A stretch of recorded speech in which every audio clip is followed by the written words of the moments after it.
Hey, welcome back to the channel, guys. Today I'm going to show you how to record your gameplay with no FPS loss using the AGPTEK HD Video Capture VG0020, this little guy right here. I'm going to show you how to hook it up and do a little review on it. So here we go.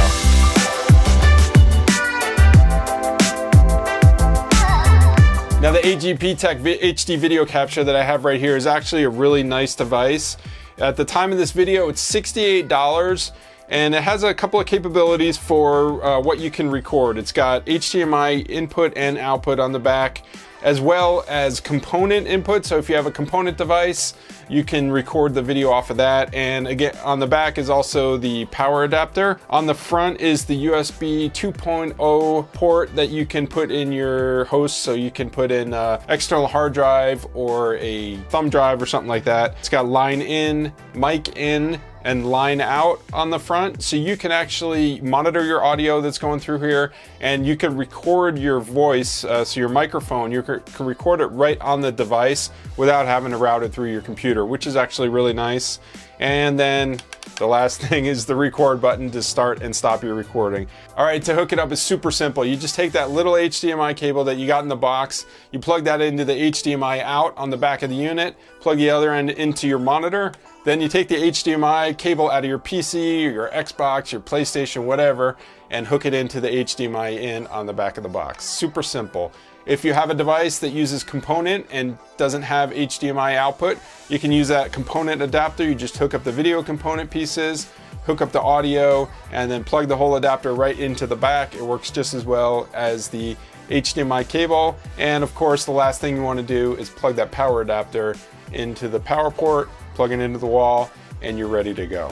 Now, before you can actually start recording things, you have to plug something into that USB port that's on the front. This is a USB 2.0 host. You can use a thumb drive, external hard drive, any USB 2 or 3.0 storage device. You can plug that right in there. It needs to be formatted in FAT32. This thing only works with FAT32 file system, and there's no way to format it on the device itself. You have to do that on the computer. You can do it in Windows, Linux, you can even do it on the Mac, and then just plug it in here.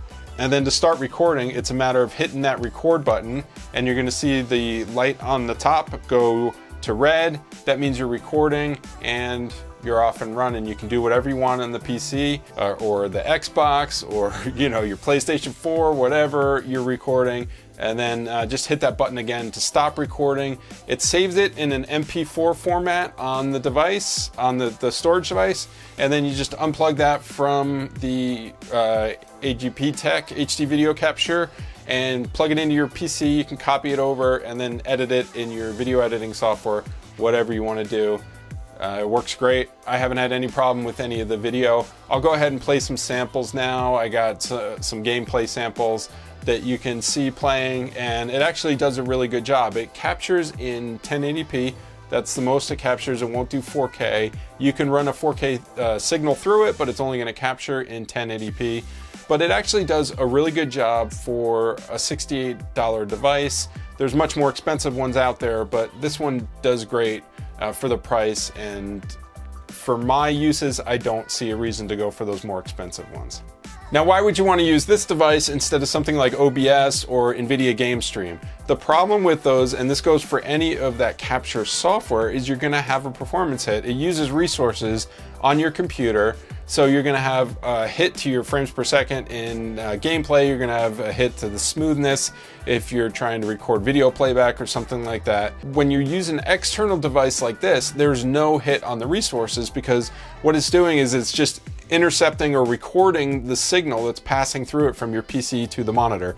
Another advantage is that you can use this to record your screen when you're not in an operating system.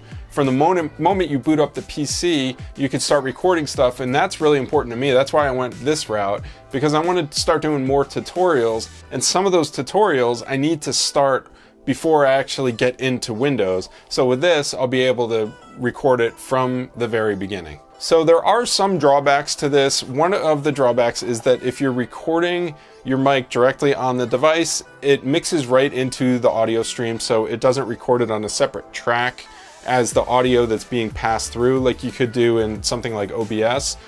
So you need to make sure that you get that mix correct up front. But once you do that, that's not a problem. The only other thing, issue that I have with it is there's no way to get to any types of settings on the device. You can't get in there and change the format, tweak the format. You can't change the date or anything. But other than that, I could definitely recommend this if anybody's looking for a cheap capture. This, again, works on, you know, Xbox 360, Xbox One, the PS3 and 4, probably works on the Wii. I haven't tried it, and it works with anything with component. Basically anything with HDMI out or component out, you can record it with this device. I'll have a link down in the description if you want to check it out. Thanks for stopping by, guys. Please come see me on Twitter, Instagram, and Facebook. I love chatting with people on there, meeting new people, and I will see you in the next video.